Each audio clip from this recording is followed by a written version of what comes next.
Шәмші Қалдаяқов екеуміз 16 әнді бірге жазыппыз. Біздің анамыз бен әкеміз екеуі әнші болған бұлар. Шәпкісі бар, темекісін тұтатып, өзі бір әңгіме айтып отырған кезі, сол ғана менің бір қатты бір ауырып, енді есін жиып жатқан кезде ғана түсірген екен. Шәмші консерваторияның негізгі курсы дейді ғой. Сол курста Шәмші 5 жыл отырды ғой. Заманбек Нұрқаділовтың қолдауымен Алматының қаласының әкім болғаннан кейін бүткіл құжатты дайындап, президентке қол қоюға жібергеннен кейін ғана ол атақ алып отырды, халық арасында. Мына көшенің ұзындығы 6690 метр. Осы көшенің бойымен тұрғын үй құрылысы да қарқын алып келе жатыр. Тұтас бір жаңа аудан ірі кешендер бой көтеруде. Мынау ЛРТ да тап осы жолдың етегінен салған. Астананың оңтүстік шығыс бетіндегі тез дамып жатқан бөлік, бірақ бұл көшенің ерекшелігі ол емес. Бұл көшенің салмағын, статусын аспандата түсетін негіз ұлы композитордың есімі. Бұл Шәмші Қалдаяқов көшесі. Қуантарлығы қазір Қалдаяқов атындағы осындай көшелер, өнер ордалары, филармония, саябақ пен аллеялар көбейіп келеді. Дарын иесінің есімі мен ерлігін одан әрі ұлықтап дәріптей түсу мақсатында жобамыздың бүгінгі санын назарыңызға ұсынамыз. Кеше даңқты композитор, сазгер Шәмші Қалдаяқовқа Қазақстанның еңбек ері атағы берілгенін білесіздер. Ол ән ұранымыздың авторы, ұлт руханиятында ерекше орны бар аса көрнекті тұлға. Бір туар сазгерге құрмет көрсету перзенттік парызымыз. Шәмшіні халқымыз қазақ вальсінің королі деп қадірлейді. Шәмшінің әндері қашанда халықтың жүрегінде ешқашан құндылығын жоймайды. Шәмші ағамыз әлі күнге дейін халқымыздың өмірінің бір бөлігі деп айтуға болады. Халықтан естеміз ғой. Халық қалай не қылды, солай енді естік қой, енді ағаның несін бәрі. Былайша айтқанда Шәмшіні аға демейтін, ағаны жақсы көрмейтін бір қазақ жоқ деймін, қосылған қазақ. Енді бәрімен бірде елмен бірге қуандық қой. Әкеміз айтатын, ән шығарып, ән шықпай қалды, шығара алмай жүрмін, неге орындауға бере алмай жүрмін деп не қында көкем айтатын балам. Шашып кеткеннен кейін айтатын. Ой, балам болады әлі, бәрі де болады, қаласа деп көтермелеп қояды ғой. Сонда бізге айтатын ғой. Егер Шәмші көз тірісінде шықпаса, жарыққа өлгенде шығады дейтін. Әкемнің сол сөзімен маған Құранның сөзіндей. Қалай деймін да, қалай сол әке соның несін білді. Осы Шәмшінің тірі кезінде оның жазғандарын менсінбеушілік басым болды. Мынау әсіресе кәсіби композиторлардың қабылдамады олар. Енді бұл консерватория бітірмеген ғой. Бұл кісінің әнін тойда айтатын ән. Бұл кісінің әнін тек қана жеңіл желпі ертең ұмыт болатын әндер деп, бұл кісіні өзінің ортасына, композиторлар одағына қаламаған, қабылдамаған, содан бұл кісі шетте жүрді. Соңғы 18 жылында мен кейіннен қазақ фильмде тағы да бір фильм түсірдім. 50 минуттық толық метражды Шәмші туралы. Шәмші деген. Ол да ютубта бар. Сонда мен 18 жыл, өмірінің соңғы 18 жылында Тараз қаласында гаражда тұрған. Сол гаражын түсірдім мен. Бұл кісінің енді шынын айтқанда өмірінің соңғы 3 жылында Оразбек Бодықов деген кісі, жазушы, драматург, бірге жүрген. Бірге жүріп, әрбір айтқан сөздерін, әрбір естеліктерін бәрін қағазға түсіріп отырып, кейіннен Шәмші қайтыс болғаннан кейін Шәмші Қалдаяқов туралы жыр деген мынандай кітап шықты. Сол кітаптың енді қараңыз, қарап отырсаңыз, таралымы аз болды ғой деймін. Ол кісі спонсор іздейді ғой енді. Шәмші туралы әр жаққа. Баспасөзге шығара ма, жоқ әлде басқа спонсор жоқ. Сол кітаптың демеушісі Шәуілдір өңірінде туып өскен, Алматыда тұратын Әбдімажит деген өзбек. Сол демеуші болып ана кітапты шығарған. Өзбек, бірақ Шәуілдірде туып өскен. Сол Шәмшіні өте жақсы көреді екен. Сол іздеп тауып, сосын кейін кім дейсіз ғой? Орынбор қаласындағы бір қазақ әйел. Шәмшіні өте жақсы көреді екен. Сол демеуші болып, Орынбордан келіп, жаңағы өзбегі бар. Сол кезде енді қараңыз, Шәмшінің 94 жыл шыққан кітап, 94-ке дейін Шәмшіні біздің бизнесмендер де, біздің ауқатты адамдар да ешқайсысы елемеген. Аға 30-шы жылға. Мен ең кішкентаймыз, 5 ағайындымыз өзі. Шәкен үлкен Тұмарқұл деген әпкеміз болған. Тұмарқұлдан кейін Раушан апамыз. Одан қазір Шәмші болды. Шәмшіден кейін Раушан ападан кейін Қадырдан кейін мен. Бізде 2 мамамыз болған. Бізде 2 мамамыз асыраған. Ол інілеріміз бар. Ояқта 4 бала, 2 қыз. Бірақ бәріміз біргеміз. Ондай адам жоқ енді. Уақытында мүмкін қадірінде білмеген шығармыз. Елемегенде емес, түсінбегенде шығармыз ол кісінің несінде. Енді қазір болса өкінем, егерде сол уақыттар қайтып келсе, өмірі қасынан жаңағы аяғынан не дейді, бақайынан ұстап жібермес едім дегенде. Ажырамас едім ештеп. Кім ойлапты дейсің? 60-тан аса дүниеден өтеді деп. Шәмші Қалдаяқов екеуміз 16 әнді бірге жазыппыз. 16 әнді бірге жазыппыз. Енді Шәмшіні мен ерекше қадірледім. Сондықтан бар кезде мен Шәмшіні қадірлеймін. Жаны жәннатта болсын, топырағы торқа болсын. Мен оны ерекше сыйлаймын. Шәмшінің әкесі Қалдаяқ Ақшағал ерекше адам еді. Ол сол маған сол Шәмшіні қалдырып кетті. Соны кейін бар кезде шындық биігінен көрінетін перзент бол айналайын деп соны мен орындаумен келемін. Әлі күнге дейін мен шындық биігінен көрінуге тырысып келе жатырмын. Шәмші менен 14 жас үлкен еді. Ол бар кез оның әкесі Қалдаяқ мені ерекше қадірледі. Жаны жәннатта болғыр. Сол Шәмшіге міндеттеп кетті. Бар кезде осы шындық биігінен көрінетін болдырды. Әкесінің сөзінен кейін мені аға деп кетті. Мұхтар аға деп.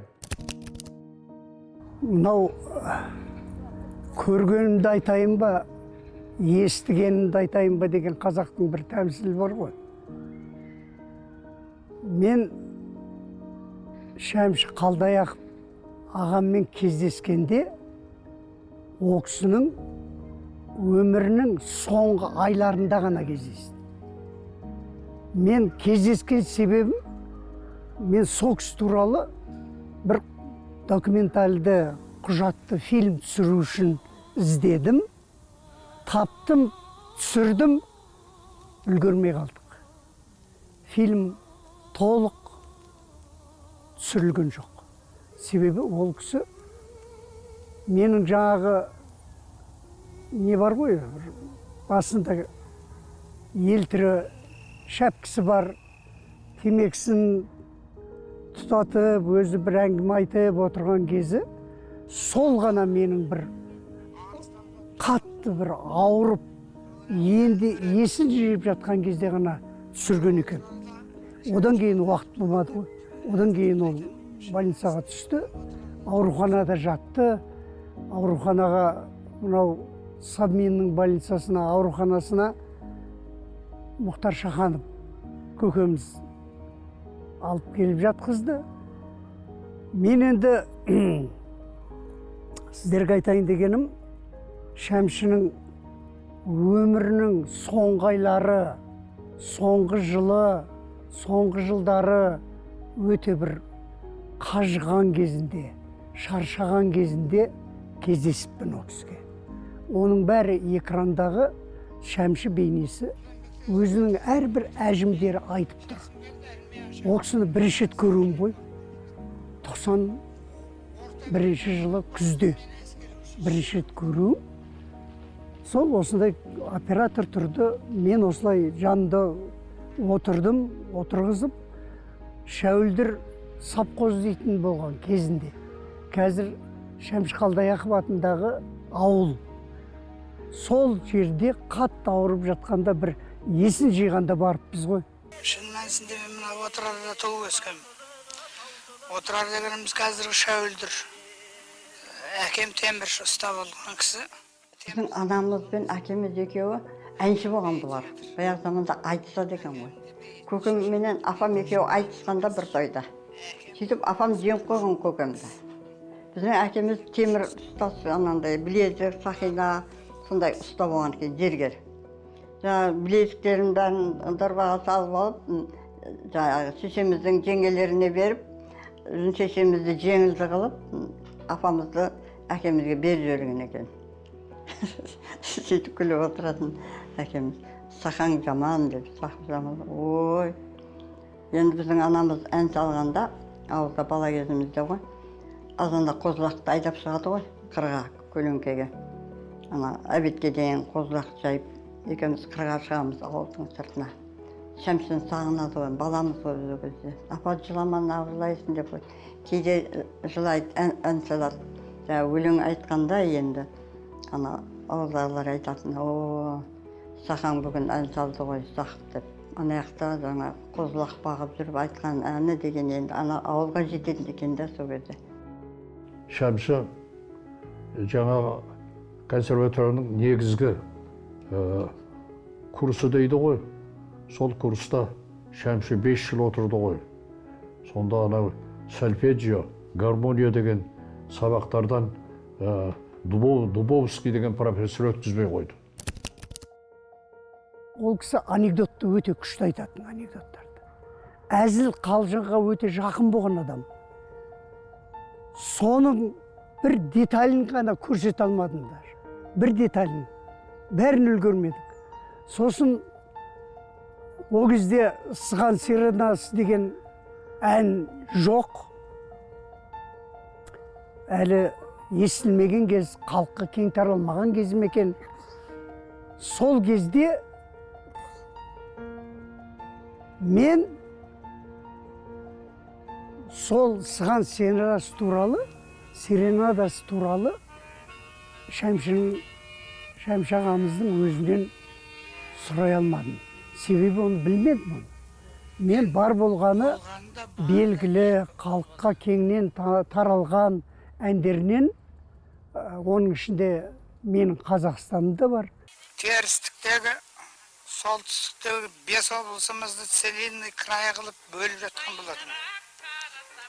Целинный край қылып бөліп жатқан кезде сосын жұрт шуылдап, бұл қалай орыстар бөліп алайын деп жатыр, мынау солтүстік облыстарымыз деген шу шығып, айқай шығып сөйтіп жатқан болатын. Сол кезде Қазақстан, менің Қазақстаным деген деп жазған ұран әніміз еді. Үйіне барып бір түсірдік, сонымен ол кісі өмірден өтті. Бірақ ол кісінің соңғы арманы осы фильмді өзін көрмеген ғой кісі. Телевидениеге шақырмаған, киноға түсірмеген. Шәмші ағамызды ешкім іздемеген. Осы фильмді көргісі келді ол. Көріп, бір сондай бір арманы болды. Неде жатқанда, ауруханада жатқанда. Ал мен ол кезде пленкаға түсіреміз. Проявка деген бар, басқа бар, анау бар, мынау бар. Сонымен фильм дайын емес. ол кісі өзі туралы фильмінде бір кадрын көрмей кетті ғой. Алтын күн аспаны, алтын дән даласы, думанды бастады далама қарашы. Кен екен жер деген желгеден шықты ғой, дән егіп терлеген қалсақым мықты ғой. Менің елім. Шәмші ағамыздың әндері өте мағыналы. Өте мағыналы, сөзінде мысалға алатын болсақ, әнін алатын болсақ, жүрекке жақын, жағымды, тыңдағанға да жақынды. Енді мынау вальстың айтады ғой, король, вальстың король деп. Мен өзім негізі лирикаға жақынмын, сондай әншімін. Осы Шәмші ағамыздың әндерін орындаған кезде, осы бір менің әріптесім, үлкен әнші, есімде жоқ, Гүлмайдан Сүндетова. Сол кісі Атырау облысына концертпен барған кезде бір жерде отырып, жиында отырып, Шәке бір ән орындап жерсеңіз деген кезде, жаңағы қонақтар. Сонда Шәмші ағамыздың әнін орындап берген кезде, сонда сол Гүлмайдан Сүндетова апам сөйледі, тыңдап отырып, мен сені былай тірідей қазір айтқандағыдай бірінші естіп отырмын, сен бір айтқанда мәнерлеп тұрып, бір әңгіме айтқандай осы әнді жеткізіп отырсың, қандай керемет, рахмет саған деді. Сондай мағыналы сөзі, өзі әніне үйлескен әндер, оны қалай сіз мағыналы орындап бермеске, жүрекке жеткізу, енді ол біздің міндетіміз ғой, әншілердің. Сол үшін де әнші болып жүрміз ғой.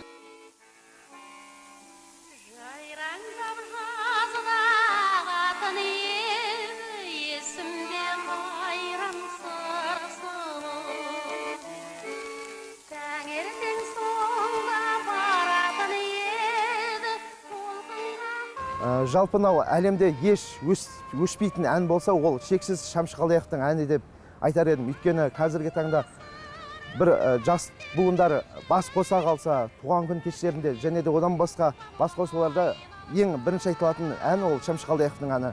Осыдан біраз жылдар бұрын әкемнен журналист қыз былай сұхбат қойған болады бүгін. Шәмші Қалдаяқовтың әні айтылмайтын кез бола ма, Шәмші Қалдаяқовтың әні өшіп қала ма деп. Сол кезде әкем былай жауап берді. Дүние жүзінен қазақ деген халық мүлдем жойылып кеткенде ғана Шәмші Қалдаяқовтың әні жойылады деп. Міне содан да бір айғағы болар. Былтырғы жылы өзіміз ұйымдастырған концерт Шәмші Қалдаяқовтың ән кеші жылдың ең үздік ән кеші атанды. Сол кезде опера театрының үстіңгі қабатында композиторлар одағы сонда отыратын. Сонда үлкен конкурстың жиыны өтіп отыр екен. Сол мен сол кезде көбінесе сол композиторлар радио жағын көп жағалап, алғашқы әндеріміздің айтылып жүрген кезі ғой. Сол үлкен конкурстың мәжілісінде біздің атақты ұлы композиторлардың бәрі отыр. Брусиловский, Хамиди, Ахмет Жұбанов, Мұқан Төлебаев, кереметтер бәрі отыр. Бақытжан Байқадамов барлығы. Бірақ есіктен сығалап, біраз жігіттер тұр. Оның біраз көбін білем, бірақ біреуі орта бойлы, құлағы қалқиған, жұқа, елпектеп, шылымды көп тарта береді. Оның кім екенін сұрағанда жоқпын. Сөйтсем Шәмші Қалдаяқов болды. Өйткені сол күні, сол конкурсқа, ол конкурс 58 жылғы екінші 10 күндікке арналған ән конкурсы екен. Сол бір уақытта жаңағы, бұл кімнің әні деді, келесі әнді. Сол кезде есімде сол жаңағы қазір тірі үлкен ақсақал шетелде тұрады. Пианист, композитор, осы керемет. Брусиловский төрде отырды, керемет. Мұқан Төлебаев сол кезде, Мұқан Төлебаев үлкен атақты композитор. Сол жұрттың бәрі көбінесе Мұқан Төлебаевпен кімге қарап қапты. Міне сол кезде Зацепин ойнаған келесі ән, кімнің әні бұл деді? Қалдаяқов деген деді. Ол ән Зацепин керемет ойнады бұл. Ол қайықта әні болып шықты Шәмшінің. Сосын өлеңі қайда деді Мұқан Төлеғұй. Өлеңін оқыды. Оқыды. Осы қабағы былай болып кетеді. Сол қасындағы кісілерге қағаз былай тасты. Бәрі оқытты. Мұқанға қарай береді, Төлебаевқа қарай береді. Сөйтсе сол кісі жиынның төрағасы сол кісі екен. Сол қайықта әні құлады. Сөзі үшін. Әні керемет жаңағы. Сөзін Нұрсұлтан Әлімқұлов деген ақын жазыпты. Болмайды, құлады.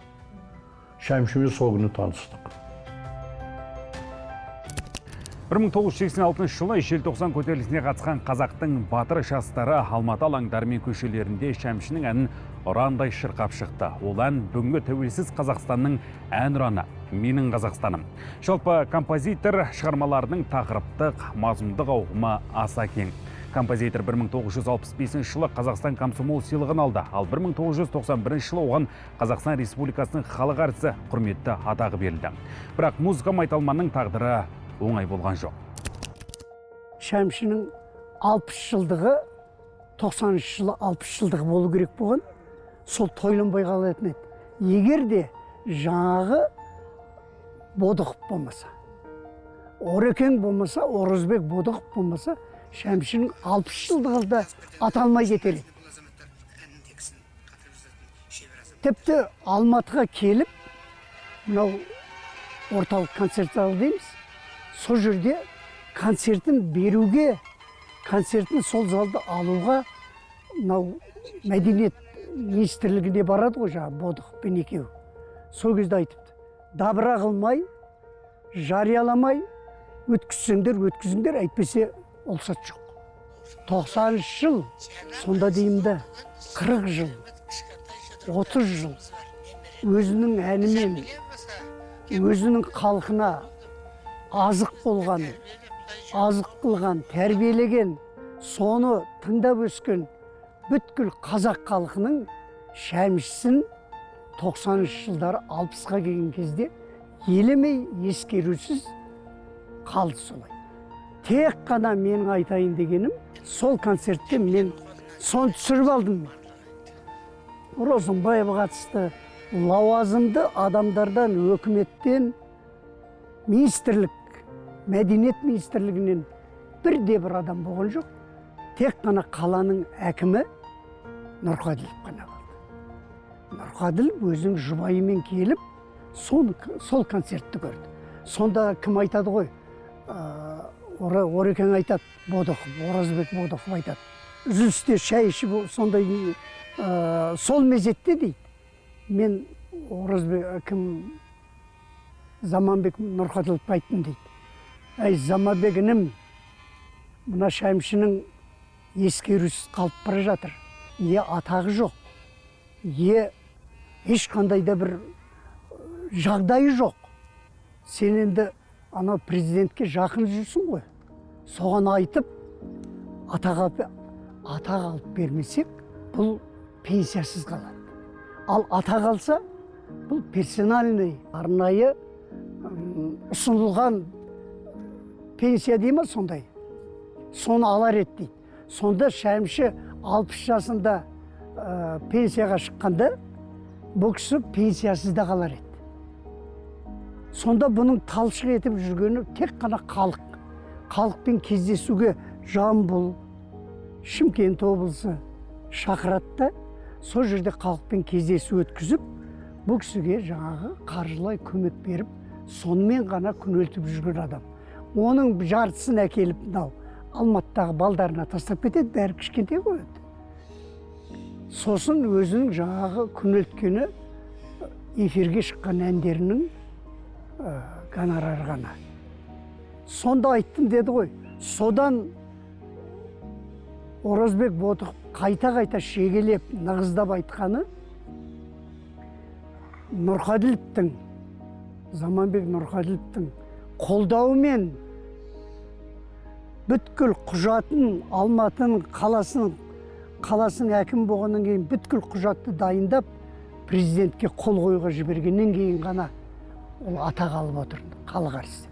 Халық әртісін алған кезде бұл декабрьдің 27-сі ме екен, 28-і ме екен газетке шықты. 60 жыл ғұмырында атақ алып халық әртісін. Сол атақты 60-ақ күн өзіне емденіп өткен. Кейде айтады, жеңгеңіз үйтіп қарамаған ғой, бүйтіп қарамаған ғой дейді. Мен айтам, сендер түсінбейсіңдер. Мен солармен бірге өмір сүрдім. Мысалы үшін 60 жылдан бастап мен 5-6 жыл сол күйеуге шыққанша сол үйде болдым мен. Ол жеңге жұмыс істеді. Аға әнмен кетті. Кездесу дейді, бір нәрсе дейді, келеді, адамдар алып кетеді. Әлгі Әбдіахат Еспаев, мынау Илья Жақан деген Әсет Бейсеуовтар барлығын былайша айтқанда, мен ол кезде әжептәуір қызым ғой, мен бәрін танимын, мысалы үшін солардың бәрін жаңағы айлап кетіп қалады, оны несін жасырады, оны ойбай. Енді кім біледі, енді оның өзінің тағдыры солай болған шығар. Тойдың алдында Шәмші келіп, Илья, сенің тойыңа мен келем. Мен де өзің білесің, көп нәрсе жоқ, жағдайым жоқ. Менің байлығым ән. Сендердің осы тойларыңа, өмірлеріңе арнап, мына келін, ауылдың келіні, қызы өте сүйкімді болды. Маңдайынан иіскеп сүйдім, сондай мейірленіп, соған бәрінен де сен сұлу деген бір әнді жазып біттім. Енді сен өзің меңді қыз деген әніңді бер маған. Деді, әнімді бердім. Сол тойда Шәмші мандолинмен бәрінен де сен сұлу, өзімнің әнім меңді қыз, екі әнді орындатты екі қызға. Жалпы есімнің бір әдемі болуы өзіме көптеген әсерлерін етті. Мысалы, кез келген ортада болсын, былай ерекшеленіп, бейімделеніп тұрасың. Оған бір себептер, мысалы, осыдан бір 3-4 жыл бұрын Атырау қаласында болған тұғым. Сол кезде бір дүкенге кірдім, кішігірім дүкен енді. Сөйтіп сол кезде, енді қазір бәрі Каспийге ауысып кетті ғой. Каспиймен осындай перевод жасап, сөйтіп аударым жасап шыққан едім. Есімді көрді, ана кісі кәдімгідей шок болды. Біраз жылап жүрді ана кісі. Осындай, ой балам-ау, осындай сендердің аттарыңды естігенем, сені бұлай көрем деп ойламаппын деп. Сонымен әлгі ақшаны өзіме қайтадан аударды. Мен апа қоя беріңіз, ят болады. Осындай үлкен кісісіз дегенек, жоқ балам-ау, сен бір келіп тұрған кезде мен ондай арым жібермейді деді. Шәмші Қалдаяқовқа деген бір құрметіне сондайға байланысты бір жылап көзіне жасалып, әлгі алған заттарыма да тағы да үстінен балам-ау, қарның ашып қалмасын, тоғы жүр осындай, сендердің аттарыңды көп естіп тұрамыз. Ол сенің атың оңай ат емес, Шәмші Қалдаяқовтың аты, ол бүкіл әлем таниды қазіргі таңда деп. Сондай да бір қызықтар болған түгін. Және де ең бірінші классқа барған кезде әкем менің өзімнің ту туралы куәлігімнің 5 көшірмесін алып барған болады түгін. Біреуін директорге беріп, біреуін осындай завучтарға беріп, және де біреуін менің өзім класс жетекшіме беріп. Бұл баланың аты Шәмші Қалдаяқ, толығымен айтылу керек. Шәмші немесе Қалдаяқ деп бөлуге болмайды. Ендігі айтайын дегенім, Шәкеңмен сол бір 4-5 ай енді ауруханада күнде барып тұрдым. Бұлай кездесіп, бұлай кино түсіргенде де байқағаным, Шәмші ағамыздың өте бір таза, кіршіксіз таза, сәби сияқты сондай бір адам екеніне көзім жетті. Мен талай адамдарды, талай композиторды, үлкен кісілерді бәрін фильм портреттерін шығарған адаммын. Бірақ Шәмшідей қарапайым, өте кіршіксіз, таза, сәби көңілді адамды кездестірген жоқпын. Дүние жинамаған. Енді ән қуалап жүрсе ол осы қақың дүниесін жинайды, есілдерді ән болып. Минат, қалай басы жарылып кетпей, сол осынша өлеңді қалай шығарған деп ойлайсың өзің қызымды, қара. өзім таң қалғанға отырып кейде жүріп соны ойлаймын, мына әннің әр қайсының өзінің енді түсініп жатырмыз ғой, енді мына жаққа жетіп жатыр деп ойлайсың. Анау әнді, мынау әнді айтса, соның ішінде бір үлкен не жатыр.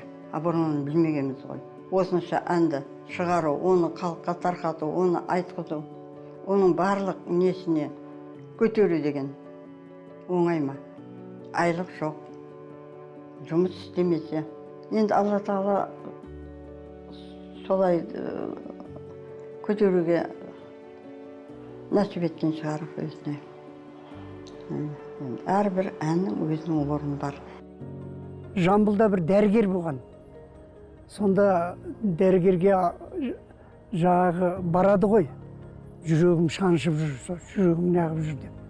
Сөйтсе, жаңа дәрігердің айтқаны бар екен. Өте ұтымды сөз. Шәкеу, неге налисыз? Жүрегі бар адамдардың ғана жүрегі ауырады деп. Осыны Шәкен қайталап, көп қайталап айтып жүреді екен осындай. Сол сияқты бұл кісінің енді білімділігі, тереңдігі, қазақтың музыкасының жан дүниесін түсіне білудегі қасиеті өте жоғары. Мен көп айтып отырмын ғой, өнер адамдарымен бірге жүрдім, өнер адамдары ағаларымыз бар, басқа. Мен бәрін бұлай зерттеп жүргенде Шәкеңдей жаңағыдай терең адамды мен кездестірмедім. Оның бір адами қасиеті. Мен ойлаймын, бұл адам қанша дарынды болған сайын, адам қарапайым болады екен. Оған көзім жетті. Оған көзім жетті. Сосын кімнің бір сөзі бар. Қали Сәрсенбай деген інішектің бір сөзі бар. Өте керемет айтылған. Эдвард Мунттың айқайы дейді. Айқайын естіп, үнін естіп, айқайының үнін естіп дейді. Біз Шәмшінің, Мұқағалидың, Амангелді Сембиннің трагедиясын сезіне білуіміз керек деген. Өте керемет айтылған сөз. Анау айқай солардың бүткіл өмірінің түп тамырын басып тұрғандай болады да.